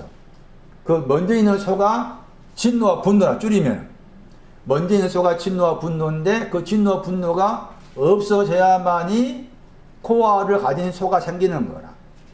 그 먼저 있는 진노와 분노를 없앤다 했을 때 그게 완전히 없어졌단 말 개념이 아니고, 잠언 15장 1절 해석하면은 분노가 왔다가 가버려. 방향을 바꿔버려. 그것이 소가 없어졌단 말이고, 내용이 뭔가 하면은 유순한 대답을 할 때 그 말이죠. 유순한 대답을 할 때에 분노가 공격하지 않고 유순한 그 대답 앞에 이 분노가 멈춰서 돌아가 버려. 그러니까 분노가 공격하지 않는 것이지. 그것이 첫 번째 소가 없어지는 내용이라. 그러니까 내 안에 소가 없어지려면 내 안에는 하나님의 진노와 분노가 있다. 내 안에 하나님의 진노와 분노가 있는데, 이것을 내가 정리하려면 분노를 먼저 정리하려면은 유순한 대답을 잘해야 된다. 유순한 대답을 잘했을 때 내 안에 있는 첫 번째 분노가 없어지는 거다. 신명기 20장 3절. 유순한 대답이 뭐냐? 이스라엘한테 말하고 있죠. 들어라. 이스라엘 설명하는 신앙의 내용들이 참 많지만 그 가운데 스바냐서 3장 14절을 보면은 이스라엘을 향해서 루바의 신앙을 말한 부분이 나옵니다. 루바의 신앙을 얻기 위해서 그런 표현이 나옵니다. 그러면서 이스라엘의 대적이 있다고 했죠. 그러니까 여기서 이 구절에 의하면 이스라엘은 대적을 가지고 있는 자죠. 이스라엘은 대적을 가지고 있어요. 그 대적을 가지고 있는데 그 대적을 향해서 이스라엘아 마음에 겁내지 말라고 했죠. 겁내다 저 단어. 겁내다 저 단어가 유순한 대답할 때 유순하다입니다. 그러니까 유순한 대답은 겁이 납니다입니다. 유순한 대답은 겁이 납니다. 무엇을 향해서? 대적을 향해서입니다. 대적을 향해서 겁이 납니다. 그게 유순한 대답이에요. 물론 신명기 10장 3절에 말씀드린 것 같이 이스라엘에게 해당되는 말씀입니다. 그리고 이스라엘은 대적을 가지고 있는 사람입니다. 대적을 가지고 있는 사람한테 겁내지 말라고 말씀했는데 겁내다 번역된 저 단어가 잠언 15장 1절 말씀에 유순하다이다. 대적이 누군가 하면은 멸망입니다. 시편 92편 9절 멸망입니다. 멸망에 대해서 겁내지 말라 말씀했죠. 그것도 마음에 그랬잖아요. 이 마음은 강하고 담대하다 할 때 그런 내용에 해당된 마음이에요. 여기에서 이제 겁내지 말라고 말씀했지만 분노와 연관해서는 겁을 내야 됩니다. 겁을 내야 돼. 나는 내 영혼이 멸망당할까 겁납니다 해야 돼. 그럴 때 분노가 도망가. 그 말입니다. 그것이 앞에 있는 그 소를 없애는 거예요. 그러니까 내 영혼은 지금 내 영혼을 따져보면은 내 영혼은 멸망당할 수밖에 없습니다. 이미 나는 멸망입니다. 아들한테 입맞춤 안 해서 멸망이고 멸망한다 할 때 대표적인 구절이 시편 2편 12절하고 그 다음에 잠언 1장 가야 돼. 잠언 1장 가면 그 멸망에 대한 잠언 1장 32절 말씀인가 말씀에 그 구절도 멸망을 설명하는 중요한 구절입니다. 우리가 멸망의 의미를 잘 아셔야 돼. 이해를 하셔야 돼. 그래야만이 나는 지금 멸망이구나. 멸망임을 알아야만 겁을 날 거 아니에요? 우리가 아직도 내가 멸망임을 모르니까 멸망에 대해서 겁이 없는 거지. 잠언 1장 32절 말씀에 미련한 사람은 한 말씀 가운데 안일함 안이 나오죠? 그 안일함이 멸망시킵니다. 안일함. 그 안일하다와 멸망이 연관되어 있습니다. 안일하다. 그러니까 멸망이 나에게 찾아와야 돼. 멸망한다가 나에게 찾아와야만이 겁을 낼 거 아니에요? 내 영혼은 멸망이구나를 알아야만이 내가 지금 안일하기 때문에, 안일함 때문에 멸망이구나. 상속자가 돼야 되는데 아직 상속자가 될 수 있는 보호자와 관계된 상속자가 될 수 있는 아들한테 입 맞추는 것이고 후사가 되는 것이고 보호자가 내가 되는 거잖아. 근데 아직도 내가 내 신앙이 보호자에 앉아있다.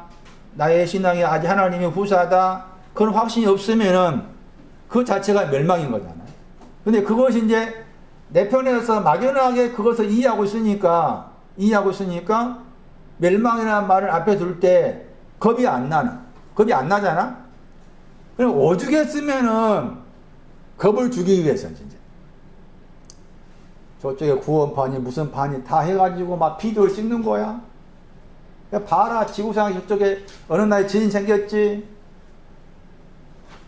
어쩌고 산불 났지. 성경에 봐라. 지진이 난다 했고, 불 난다 했고. 그것이 겁주는 거예요. 에? 성경에 말하는 겁은 그게 아니요. 성경에 말하는 겁은 내 영혼의 멸망이야. 그런 말씀드린 건 내 영혼의 멸망은 멸망이 나한테 찾아와야 된다니까. 내가 멸망을 찾으러 가려면 힘들어. 찾을 수 없어. 주께서 나를 향해서 너는 지금 멸망에 대해 알려주셔야 한다 그 말이지. 멸망에 찾아와야만 겁을 낼 거 아니에요. 그러면 내가 아직 겁내지 않는 것은 뭐라 그 말이에요. 멸망에 찾아오지 않았다 그 말이죠. 그 멸망에 오지 않았다 그 말은 아직 내가 멸망을 알 수 있는 신앙 위치에 있지 않았다 그 말이지. 멸망하는 신앙 위치가 어디요? 저 끄트머리요. 끄트머리에 해당인데 멸망하는 신앙 위치가 뭐가 연관돼? 히브리 10장 뒤에 가면은 멸망이 뭐가 연관돼요? 퇴보가 연관돼. 퇴보. 어? 베드로가 퇴보했잖아. 퇴보를 아는 것도 쉽지 않아 이게. 그러니까 멸망이 나에게 찾아와야만이 거기에서 내가 이 표현처럼 겁을 내는 거잖아. 겁을 내는 거잖아요. 그런데 멸망이 찾아오지 않으면은 내가 겁낼 필요가 없지. 마음에 겁낼 필요가 없어 전혀. 그러니까 그냥 자기가 생각한 대로 그렇게 이제 기낼 수밖에 없는 부분이 분명히 있는 거죠. 그러니까 유순한 대답도 그냥 막연하게 나는 겁납니다. 그런 막연한 대답이 아니잖아. 아니 곱씹어서 멸망이 찾아왔기 때문에 그 멸망 앞에 서 보니까 하나님 멸망 앞에 서 보니까 거기에서 진짜 겁이 나는 거지. 그러니까 말씀이신 하나님께서 멸망을 가지고 찾아오셔서 거기 앞에서 내가 겁을 내는 것이지. 겁낸다 표현이. 비디오를 찍어서 보여주면서 지진 보여주고 뭐 보여주면서 지금 이 지구가 장차 불로 심판 받을 때가 가까웠으니까 겁을 내라. 겁을 내라. 빨리 지금 죄사함 받아 구원받아라. 그런 논리는 아주 어린아이도 어린아이가 아닌 거지 그것은. 그리고 거기 보고서 겁이 나가지고 그 자리에서 나는 죄사함 받았습니다 하고서 받았다 하면 안 되는 거지 그것은. 왜 안 되는 일에 그렇게 많은 사람이 몰려들어. 그것도 이해할 수 없는 거지. 멸망이 찾아와야 된다. 내가 찾으려 하면 어렵다 그것은. 어쨌든 저 표현이 유순하다는 말이 그런 개념입니다. 그리고 이 단어가 중요한 게 이게 독자와 연관돼요. 독자. 유순하다가 겁내다 하는 단어가 독자와 연관. 그래서 예수님께서 뭐로 오셨어요? 독생자로 오신 이유가 이것 때문에. 그래 또 길을 열어주셨어. 우리가 오죽했으면은 야 누구야 너 멸망 당할 텐데 저 겁 좀 내며 살아야 될 텐데 요즘 보니까 전혀 겁 없이 좋아라 맛있어라 뭐 보니까 좋네 어디 가니까 구경하기 재밌네 왜 그렇게 사니? 겁을 내야 되는데 겁도 안 내. 그게 하나님 보시기에 너무 힘들었어. 그래서 이 겁을 내지 않는 이것을 정리해 주기 위해서 독생자가 오신 거예요. 독생하다. 기가 막히지 않아 그것도? 잠언 4장 3절. 이 표현도 기가 막힌 표현입니다. 당연히 문자적 말씀은 당연히 들어있고 상징적 말씀이고 그대로 보면은 지금 솔로몬이 썼기 때문에 솔로몬과 솔로몬 아들을 말한 거잖아요. 겉으로 봤을 때. 그러나 신학적 의미에서는 하나님과 나와의 관계를 말하고 있는 거예요. 그 가운데서 나는 아버지에게는 아들이라겠죠. 그 어머니 보기에는 유약하단 말 나오죠? 저 단어죠. 유약한 뭐라고 했어요? 외아들, 독자, 독생자. 이 단어와 연관해서 예수님께서 독생자로 오셨다는 게 방금 말씀드린 그 멸망 때문에 겁을 내야 되는데 멸망 때문에 겁내지 않는 나를 주께서 그 부분을 아버지께로 가져가시기 위해서 겁을 내지 않는 저를 대신해서 내가 당신 앞에 겁을 냅니다. 그런 개념입니다. 겁을 내지 않는 누구를 위해서 내가 아버지 당신 앞에 겁이 납니다. 멸망 때문에 겁이 납니다. 그게 어떤 거예요? 독생자거든요. 독생. 창세기 22장에 이삭을 바치라고 했잖아. 이삭이 누구야? 아브라함이 뭐라고 했어요? 독자, 외아들. 멸망에 대해서 겁을 내지 않는 자. 창세기 22장 2절. 멸망에 대해서 겁을 내야 되는데 멸망에 대해서 겁을 내지 않는 것을 번제로 드리라. 멸망에 대해서 겁을 내지 않는 사랑했다 그랬잖아요. 외아들 독자가 그런 신앙이었는 거예요. 그러니까 독생자 의미를 그렇게 방금 소개한 그 관점을 자꾸 봐야 돼요. 독생자와 독생자에 대한 의미를 겁을 내야 되는데 내지 못한 나를 대신해서 당신께서 내 영혼의 멸망에 대해서 겁을 내어주고 있다는 거예요. 하나님 아버지 앞에서. 그게 독생자의 의미예요. 독생자. 나를 위한 독생자. 다시 돌아오세요.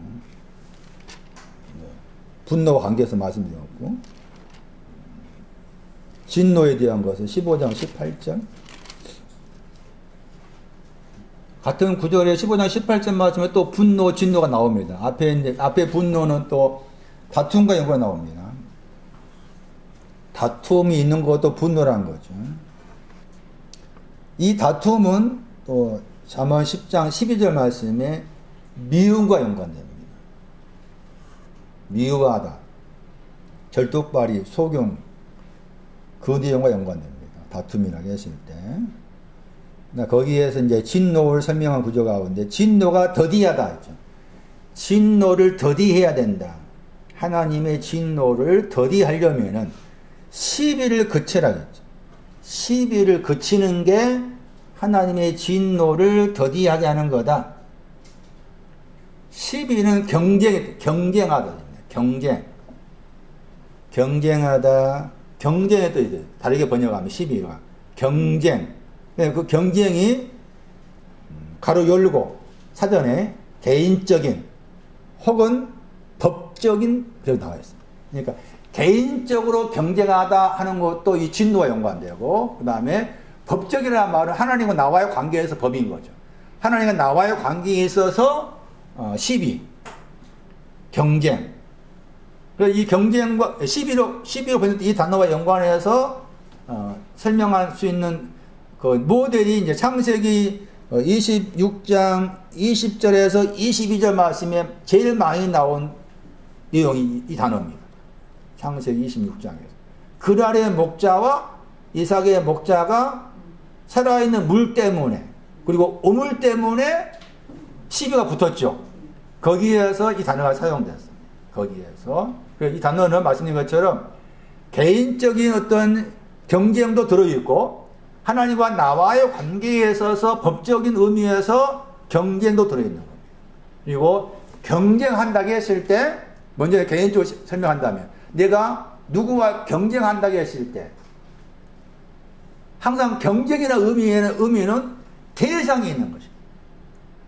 만약에 대상이 없으면은 경쟁한다는 말을 사용할 수 없습니다. 이를테면 무인도에 가서 내가 혼자 살고 있다 하는, 거기에는 겉으로 봤을 때 대상이 없으니까, 내 경쟁할 수 있는 대상이 없으니까 경쟁이 안 되는, 할 필요가 없는 거예요. 그래서 경쟁한다, 거기에는 대상이 있기 때문에 경쟁하는 것입니다. 그러면 대상이 있기 때문에 경쟁한다고 했을 때, 또 그 경쟁한다 거기에는 뭐가 또 거기에 깔려 있는가 하면 승리가 들어있습니다. 승리. 그리고 우월이 들어있습니다. 그러니까 우리가 지금 우리가 살고 있는 이 현실의 사회에는 어쩔 수 없는 사회 관계 속에서, 그게 이제 마트에서 일하든 또 집사님들처럼 권사님처럼 밖에 나가서 그 모임에서 따라와서 센터에서 일을 하든 간에 반드시 거기에는 대상이 있잖아요. 대상을 만나죠. 사람 관계에서는 꼭 대상이 있는 거죠.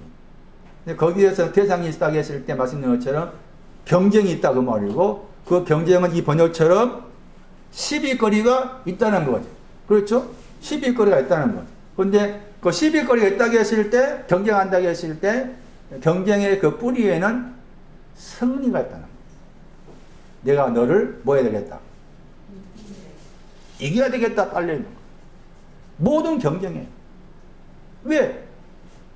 그냥 쉽게 설명하면 왜 두 사람 사이에서 말다툼이 벌였을 때 꼭 지지 않고 이기를 하잖아. 응? 아, 잘못했습니다.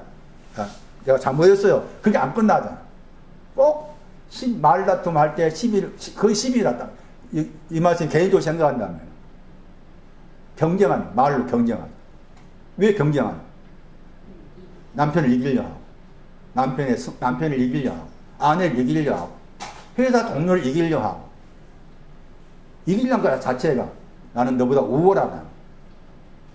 이게 다 깔려있는 거예요. 누구에게나. 저에게도 있고, 누구에게나 개인적으로 이 경쟁이 깔려있는 거예요.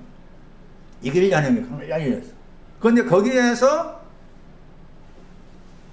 이게 소라겠죠? 없어야 될 소잖아요. 그러니까 구위에 있는 없어야 될 소는 분노와 진노라. 없어야 될 소가 분노와 진노인데 지금 진노는 시비와 관계된 말이었죠. 아까 분노는 뭐가 관계된 거였죠. 독생자. 나는 뭐하다? 멸망에 대해서 겁냅니다. 그쪽이 이제 분노였고, 이쪽 진노는 시비와 관계에서, 경쟁과 관계에서 했다 하는 것인데, 그 단어 가운데 시비를 그치게 했단 말 나오죠. 시비를 그치게 하는 거다. 했을 때, 저 그치다는 단어가 전쟁할 때, 전쟁이 끝날다 할 때 그렇게 사용되기도 합니다. 전쟁에서 그 전쟁이 끝나다 할 때 사용되기도 하는데, 그 영어 단어가 많은데, 여기 지금 킹 제임스 번역에 이 영어 단어가 좀 그래도 의미가 있습니다. 종료되다 의미도 들어있지만, 이 단어 의미도 들어있는 거예요. 그래서 어떤 측면에서 우리 편에서 이해하기가 더 쉬울 것 같아요. 이 단어가. 영어 이 단어가. 달래다. 달래다, 진정시키다, 가라앉히다. 그럼 생각해 보세요, 이제. 자, 1차적으로 개인적인 경쟁이니까 내가 가서 사람과 만나 거기서부터 시작해서 이미 경쟁이 시작된다. 경쟁하고자 했을 때 그 모든 경쟁의 뿌리에는 승리해야 돼. 이겨야 된다. 그 다음에 그거 더불어서 이기려 하는 것 자체가 나는 너보다 우월하다는 거. 우월의식이죠. 우월의식. 그것을 달래라고 말합니다. 그것을 달래라. 달래는 것이 뭐냐 그 말이지. 우월하는 그 우월감을 달래줘라. 승리하고자 하는 것을 달래줘라. 그것을 완화시켜라. 진정시켜라. 패배해도 괜찮다. 실패해도 괜찮다. 그 마음. 근데 우리 시각으로는 그렇게 잘 안 돼요. 가일이가 앞으로 어떻게 결정해서 어떻게 할지 모르겠지만, 가일이라게 해야 되나? 적용시켜서 생각할 수 있는 부분이 있잖아요. 가일이한테, 가일 상황이 어떤 상황인지 전혀 모릅니다. 이를테면, 가일이한테, 야, 가일아, 너는 실패해도 괜찮아. 너는 그냥, 져도 괜찮아. 만약 그렇게 말을 하면 가일 입장에서, 공감을 할까? 어렵지. 그 부모 입장에 말하기도 어렵지. 그런데 한편에서 해야 한다. 모든 사람의, 말씀드렸잖아요. 모든 사람의 마음에는 어쩔 수 없는 사회가 그렇고 우리 자신들이 그렇다. 경쟁이 들어있고 그 경쟁은 승리와 우월이 들어있어요. 그러니까 좋은 대학 간다. 좋은 직장 간다. 상인이가 좋은 직장 갔잖아. 상인이가 좋은 직장 갔잖아. 얼마나 좋은 직장이야. 대기업이잖아. 에? 대기업. 대단하잖아. 우월감 생겼을 거 아니야. 안 갔으면 못 들어갔으면 어떻게 했을까. 우월감의 반대말. 좌절감 생겼잖아. 우월함. 야, 들어갈 때 우월함. 들어갈 때 너무 좋았겠지. 그러니까 잊어버려, 이제. 초심을 잊어버릴 수 있어요. 얼마든지. 약간 브레이크를 걸어줘야 돼. 좌절감에 빠질 수 있다. 좌절할 수도 있다. 좌절할 수도 있다. 실패할 수도 있다. 그게 시비를 거치는. 근데 이미 우리 생각 속에는 승리와 우월에 대한 것이 다 이렇게 밑바닥 다 깔려 있는 겁니다. 그러니까 이제 이를테면 이제 약간 말씀과 어긋나지 모르겠지만은 부모 입장에서 자녀들한테 공부 열심히 해서 좋은 대학 가고 또 좋은 직장 얻어라 이렇게 한 이유가 그게 그 자체가 뭡니까? 자녀를 경쟁으로 밀어붙이는 겁니다. 밀어붙여가지고 그 경쟁에서 살아남아라. 응? 전에는 지금 좀 덜하지만 공무원 시험에 합격해서 공무원 되라. 공무원 되면은 그 공무원 직장은 그냥 영원한 직장이야. 요즘만 흔들리지만.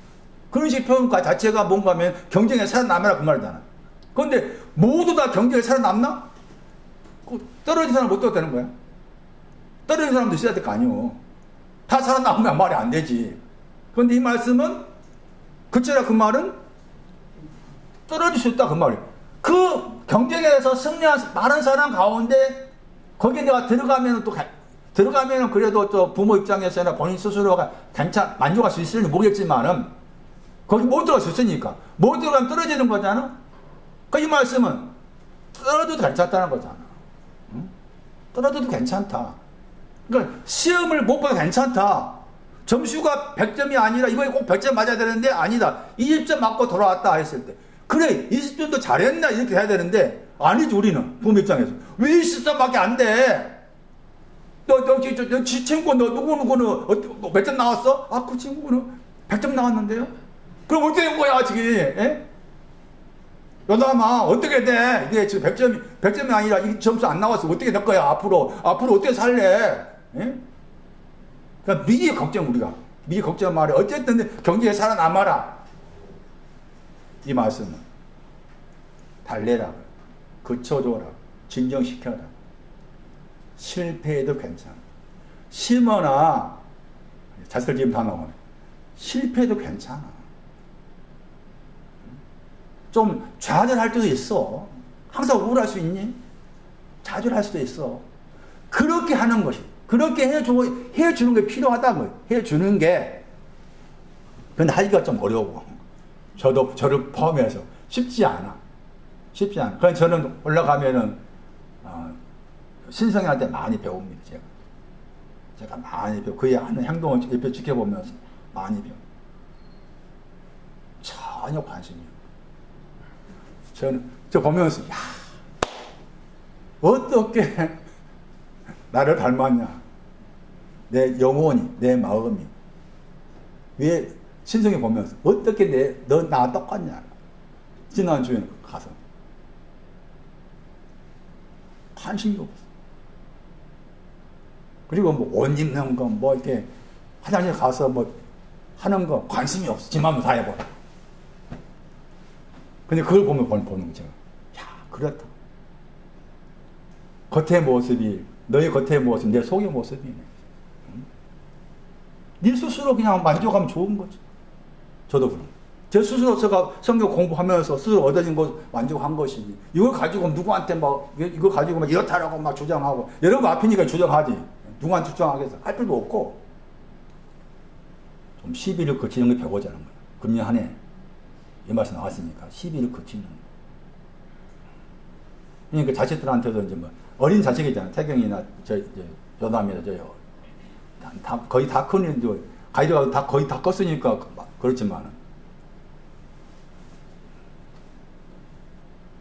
빵점 맞고 왔을 때도 괜찮네. 그렇게 할 용기가 생겨야 돼.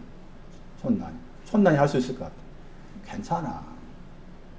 거기다 한 더 붙여야 돼. 나도 그랬어. 야, 그 말 들을 때, 그 빵점 맞았을 때, 모르겠어? 다 알아, 얘들이. 다 알아. 얼마나 지 스스로 기죽겠어, 스스로. 그런데 엄마한테 왔는데, 이거 시험 봤다 하대? 가져와봐. 가져와, 내 보여주는데. 그럴 때 분명히 엄마가, 예? 빵점 나를 향해서 다구치고 뭐 할 거라 생각할 거 아니야. 다 계산한다니까. 근데 어머니 입에서, 괜찮네. 나도 엄마도 그때 내 말 할 때 무슨 과목에 빵점 맞았어. 야, 그 말 들을 때 그의 마음이 얼마나 귀하겠어. 듣는 그 마음이. 그 마음이요. 그런 표현의 마음이 일평생 갑니다. 얘들 마음에서. 굉장히 부모가 그런 상황에서 말 조심하고 생각해요. 그 20일 거친다는 말을 우리가 개인적으로 적용시킬 수 있겠고, 하나님과 나와 관계에서 이제 10일 거치는 거 있어야 할 거 아니에요? 그 말씀 보고 마칠게요. 78편입니다. 시편 78편 38절입니다. 이 구절도 굉장히 중요한 구절입니다. 그러니까 지금 말씀드리고자 하는 것이 뭔가 하면은 잠언 14장 4절 말씀, 앞에 있는 소가 없어진다 설명하고 있잖아요. 그 앞에 있는 소를 줄이면은 진노와 분노였어요. 그러니까 진노와 분노가 없어지는 것을 방금 소개한 잠언 15장 1절하고 아까 8절인가? 18절인가? 예, 그 말씀과 관계 생각하고, 그 다음에 시편 78편 38절이 중요합니다. 여기에 하나님과 나와의 관계에서 진노와 분노입니다. 하나님과 나와의 관계에 있어서 진노와 분노인데, 앞에 있는 그 진노는 방향을 바꾸죠. 방향을 바꿨다겠죠. 아까 잠언 15장 1절은 뭡니까? 분노가 내가 유순한 말 대답할 때 방향 바꿨다겠죠. 그 여기서는 진노가 방향을 바꿔버려. 그 다음에 분노는 바라다가 깨어나단 말이에요. 분노는 깨어나지 않아. 다 그가 하나님이십니다. 하나님의 진노, 하나님의 분노예요. 시편 78편 38절 말씀이. 그러니까 나를 향한 하나님의 분노와 진노가 있는데, 그 하나님의 진노는 방향을 바꿔버리고 하나님의 분노는 깨어나지를 않아. 그러니까 깨어나지 않는 걸 잠자는 거죠. 그러니까 하나님의 분노하심은 나에게 잠을 잡고 있으니까 나에게 분노를 향하지 않는다 그 말이지. 그게 자비하신 하나님이죠. 그래서 내가 하나님의 진노와 분노라는 그 소를 없애는 것은 나를 향한 하나님의 자비하심을 앙망하는 겁니다. 자비하신 하나님을 앙망하는 것이죠. 그게 내 안에 있는 하나님의 진노와 분노를 없애는, 소를 없애는 것이고, 그게 이제 그렇게 해야만이 깨끗한 구유로 옮겨갑니다. 그래서 이 구절이 굉장히 중요한 구절입니다. 그런데 자비하신 하나님이라고 했을 때 두 가지입니다. 앞에는 죄악을 사하는 내용이 들어있고, 뒤에는 진노와 분노를 정리한 내용이 들어있죠. 그 두 가지를 말합니다. 앞에 있는 죄악을 사하다, 이것도 자비하신 하나님 속에 들어있고, 그 다음에 뒤에 있는 분노와 진노를 방향을 바꾸시고 깨어나지 않게 하신다는 것도 자비하신 하나님 안에 들어있습니다. 그리고 자비하시다 해서 그 내용이 미가서 7장 19절, 이사야 60장 10절입니다. 이사야 60장 10절을 참고하면은 그 하나님의 분노와 하나님의 진노를 방향을 바꾸시고 깨우지 않는 이유가 뭔가 하면은 연락 때문에, 연락하시. 하나님께서 내가 진노와 분노가 있어도 나를 연락해 주신다 하는 그런 의미가 들어있는 것을 설명할 수가 있습니다. 그런데 이 자비하신 하나님이 또 중요한 이유가 신약 성경 말씀에서 이 자비하신 하나님과 연관된 신앙의 인물이 등장합니다. 자비하신 하나님을 정확하게 알았던 그 인물이 등장합니다. 그 인물이 욥입니다. 그래서 욥의 신앙 구유가 있고 강도가 있고 그 다음에 깨끗함이 있습니다. 욥의 신앙은 깨끗한 구유, 강보 이 다 가지고 있는 사람이 욥의 신앙. 그러니까 욥의 신앙을 딱 줄여 말하면 구유, 깨끗함, 강보 다 가지고 있는 사람이 욥입니다. 그런데 이 욥을 향해서 하나님께서 자비하셨다는 겁니다. 그래서 이 자비하신 하나님 그게 중요한 거예요. 욥을 향한 욥이 하나님의 자비하심을 계속해서 바라보았기 때문에 강보가 만들어지고 구유를 가지게 되었고 그 다음에 깨끗함을 가지게 되었다 하는 설명입니다. 야고보서 5장 11절.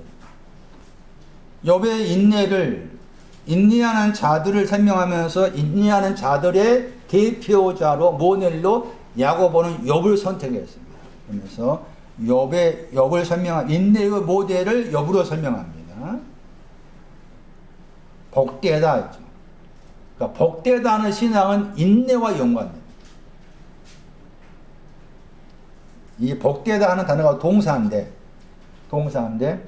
이 단어와 관계된 형용사가 마태오 5장에서 이제 여러 번 나와 있는 심령이 가난한 자 복이 있나니, 애통하는 자 복이 있나니, 그 단어는 이제 형용사가 되고, 제 기억으로 여기에서는 동사입니다. 그러니까 이 동사로 생각하면은 이 복되다와 마태 5장 그 3절 이하 말씀에서는 구체적으로 그 복된 사람이 누군가 안 나와 있죠. 맞아요? 마태 5장 3절 이하의 말씀, 3절에서 아마 11절인가 11절 말씀에 이런 사람 복되다 쭉 나와 있잖아. 근데 그 복된 사람이 구체적으로 누군가 안 나와 있잖아. 안 나와 있어. 근데 그 인물이 누구? 욥입니다. 그 인물이 욥이고, 아가시 6장 9절 말씀에 그 사람, 아가시 6장 9절에 나의 비둘기야, 나의 완전한 자야, 너는 하나뿐이로구나, 너는 어미의 외딸이요, 귀중히 여기는 자로구나, 딸들이 복되다 한다. 거기 나와 있죠. 거기에서도 이제 그 사람 이름이 언급되지 않잖아. 언급되지 않죠? 그 사람이 마리아하고 욥입니다. 그 사람 이름 언급한다면 이 단어 때문에, 복되다는 단어 때문에. 그러니까 복되다의 대표적 인물을 욥하고 마리아로 생각해야 되는데, 여기 야고보 5장 11절 말씀에 복되다는 단어가 동사인데 딱 두 번밖에 안 나와. 두 번. 누가 1장 48절에 마리아.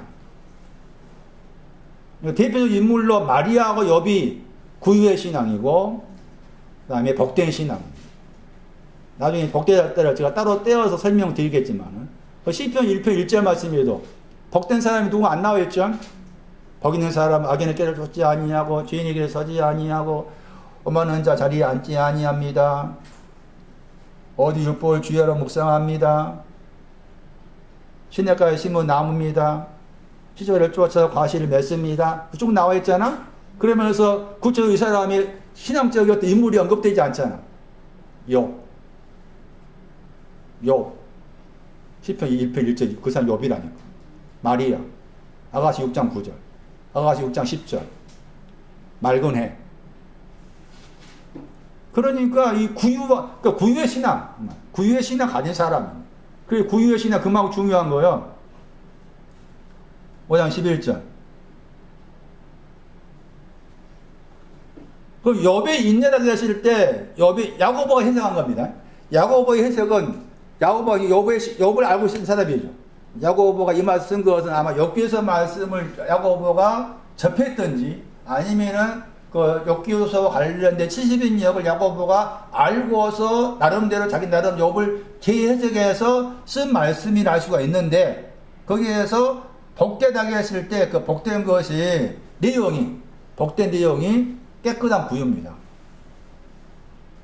아가시 6장 9절에 나온 단어라겠죠? 복되다. 이거 여기서 이 구절로 말하면은 가장 자비하다. 가장 자비한 것이 복되다의 신앙 내용입니다. 그리고 결말이죠. 끝의 신앙도 가장 자비하고 복된 것이고 깨끗한 구유의 신앙을 말합니다. 그런데 거기에서 궁의력이다 나오죠. 여기서 궁의력인다 말이 의미는 뭔가? 다시 야고보서 5장 11절 말씀에 인내에 대해서 우리가 잘못 이해를 한다. 그 인내라는 말을 들을 때 잘못 이해를 가르친 사람이 잘못 이해해 왔기 때문에 지금까지 우리는 참아야 된다 이렇게 생각해 왔어요. 저를 처음에 제가 예배당에 초등학교 때 갔다 갔잖아요. 초등학교 4학년 때인가 3학년 때인가 동생 데리고 처음 갔었는데, 그쪽 제가 그쪽에서 촌에서 자랐으니까 면소들이니까 오신 목사님들이 겉으로 봤을 때 실력이 있었겠어요. 그러다 보니까 인내란 말 할 때도 그냥 성경 말 인내가 아니고 참아야 된다 그렇게만 듣고 배웠던 거예요. 마찬가지로 우리가 인내 그럴 때도 그냥 인내란 말씀이 인내 하나님 그러니까 참아야지. 여러분 참으면 안 돼. 참으면 화병 생겨. 참지 마. 손 난이도 참지 마. 이번에 설 때도 가면 참지 마. 화날 있으면 화내고 그래야지. 참으면 안 돼. 화병 생기니까. 성경의 말 인내가 아니야. 아래에 더하기 메노 거하다. 그게 성경의 말 인내 헬라어 뜻이야. 아래가 있는데 그 아래에 거하고 있다 그 말. 이 구절에서 아래에 거하다 할 때 아래에 거하다 했을 때 아래란 말 나왔잖아. 그 아래가 뭐가 아래가 되겠어? 하민아. 야고보서 5장 11절 해석하면 아래에 머물러 있다. 메노 거하다. 아래에 거하다. 그게 인내다. 그러면 어디 아래에 거하고 있다 그 말이. 어디 아래에? 긍휼히 여기시는 나를 긍휼히 여기시는 분 그 아래에 거하는 것. 그 긍휼히 여긴 거 다시 뭐였어? 시편 78편 말씀. 죄악을 뭐하고? 죄악을 사하고 거기 구절. 그 구절 죄악을 사해 주시고 그 다음에 진노는 방향을 바꾸게 하시고 분노는 아예 잠들게 하시고 그 자비하신 하나님 아래에 거하고 있는 거예요. 거하고 있다 그 말은 그 바라보고 있는 거예요. 저분께서 나를 죄악을 사해 주십니다. 진노와 분노 이렇게 하게 하십니다. 그 아래에 머물러 있는 거. 그 아래에 머물러 있는 거. 그게 인내다. 그러니까 우리식으로 생각해서 어떤 상황이 생겼을 때 여보 참아야 됩니다. 참지 마세요. 싸울 일 있으면 싸워야 됩니다. 직장에서도 내가 교회 장로 다 하니까 이렇게 부당하게 대우받았을 때 내가 장로인데 또 내가 화내면 어떨까? 생각 하지 마. 화날 일 있으면 화내야 돼. 그런데 이제 그거 생각해야 되겠지. 내가 화를 냈을 때 이게 사장이 봤을 때 이 화님이 해고당할 화가 될 만큼이 아니 계산해서 해야 되겠지만은 그러니까 인내라는 말을 그렇게 갖다 붙이지 마자 그 말이지. 제 말은 인내가 아래에 더하기 머물다에 이 구제로 말하면 아래에 할 때 자비하신 하나님 나를 자비하시며 대한다. 죄악을 사하시고 진노와 분노를 그렇게 하신다. 여비 그 자비하심 아래 계속 머물러 있었더니 그 말이 머물러 있었더니 그 결과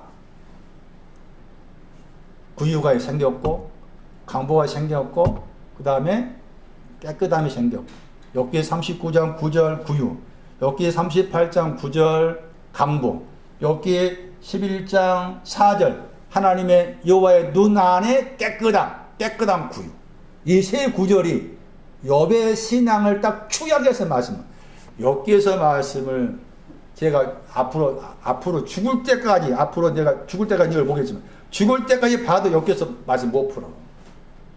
그러나 제가 지금까지 대략 본 것으로 요약하면은 욥은 구유, 강보, 깨끗함 다 가지고 있는 사람. 이 욥기에서 야고보서 5장 11절 말씀으로 욥기서의 내용이 뭡니까? 욥의 신앙이 뭡니까? 딱 축약해서 말하면 야고보서 5장 11절로 설명해 드리지 않다. 인내는 여기 궁의력이다 번역했죠. 자비하심이었죠. 궁의력이다. 자비하신 하나님 아래에 머물러 있는. 그 말은 하나님께서 나를 뭐하게?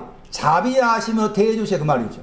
자비하시며 대해주세요. 이게 궁의력이신 그 하나님 아래에 머물러 있는. 그러니까 그렇게 하시니까 그 결과 가장 자비하겠다겠죠? 그 가장 자비하게 하심이 구유를 가지는 거예요. 구유 가지는 거예요. 그래서 궁이 덕이다 하는 그 단어가 사용됐습니다. 누가 6장 36절 보시면은 시간이 많이 갔네요. 누가 6장 36절 78편 38절이 중요하다. 누가 6장 38절 말씀에 36절 너희 아버지의 자비하신 같이 너희도 뭐하나? 자비해. 너희도 자비해라 그 말은. 자비하신 하나님을 앙망해라. 자비하신 하나님의 내용이 78편 38절인데 그 자비하신 하나님께서 죄악을 사하다. 그 죄악을 말했을 때 창세기 그 4장과 연관을 말씀했잖아요. 그 죄악 가운데서 제일 중요한 게 코어가 없는 거야. 코어. 죄악하고 코어가 연관돼. 코어가 없는 거 죄악의 생각을 해도 흘지 않아. 그런데 그 죄악을 사하시고 그 다음에 진노와 분노 이렇게 하신다. 그 하나님의 자비하심인데 너희도 그렇게 하라고 했잖아요. 하라 그 말은 그 자비하신 하나님을 욥처럼 거기 머물러라 그 말. 인내해라. 자비하신 하나님 아래에 계속 거해라. 자비하신 하나님께 너를 대하도록 해라. 그런 말씀입니다. 숙제 하실 분 하세요. 로마서 12장 1절에서 이 구절도 많이 잘못 해석한 경우입니다. 방금 소개한 그 자비하신 하나님의 눈으로 볼 필요가 있습니다. 생각해 보세요. 로마서 12장 1절 하나님의 모든 자비하심. 저 말이 중요합니다. 하나님의 모든 자비하심을 통해서 나겠을 때 거기에서 그러니까 로마서 12장 1절 말씀 많이 들었던 구절 아닙니까? 뭐라 말합니까? 너희 몸을 하나님이 기뻐하시는 거룩한 산 제사로 드리라. 이는 너희의 드릴 영적 예배다. 많이 들어봤죠? 이 말의 뜻이 뭔지를 알려면 하나님의 자비하심을 알아야 한다. 그 하나님의 자비하심을 설명했잖아 방금. 그 설명한 거 가지고 한번 로마서 12장 1절 곱씹어 생각해봐라. 그러면 몸이 뭔지, 몸이 뭔지, 그 다음 뒤에 나와 있는 기뻐하시고 거룩한 산제사가 뭔지, 자비하심의 그 눈으로 바라봐야만이 풀 수 있는 구절이다. 몸을 들이라고 그러니까 이 몸을 들이라고 하니까 이 몸이 무슨 몸이에요? 손나니. 몸이 뭐예요? 다른 데서 몸을 뭐라고 해요? 몸을 들이라고 뭐예요? 봉사해라. 선교해라. 그 몸 들이는 거요. 몸이 그거 아니요. 자비하심을 봐야만이 몸이 뭔지 알겠잖아. 생각을 하라 그 말이지. 생각을 해봐야 돼. 자비하심을 알아야만이 몸이 뭔지 아는 거예요. 아직 모르겠어 무슨 말인지? 이제 그만해 그럼. 오늘 설교를 마쳤습니다.